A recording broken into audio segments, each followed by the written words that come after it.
Weeks ago I posted this.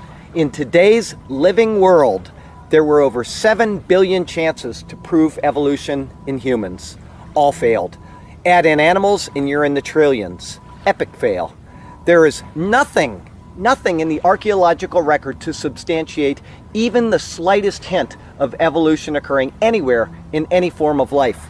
The best that the record shows is changes within a species to adapt to current environmental conditions. Some people call this microevolution, but better than that, because microevolution is an erroneous term, better than that, I would use the term adaptation. And a good example of adaptation would be people who live in Japan.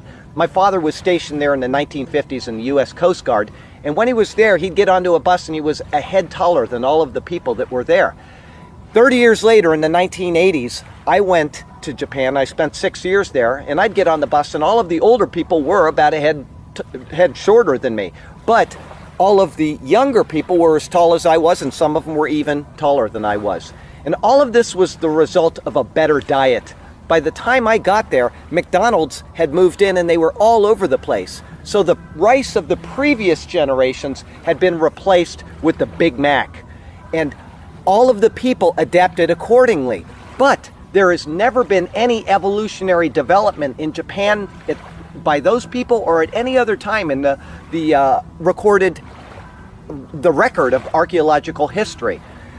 If evolution were true, out of all of the billions and billions, even trillions of life forms that come and go throughout each generation, we would see not a few, but we would see thousands and thousands of developments in every generation.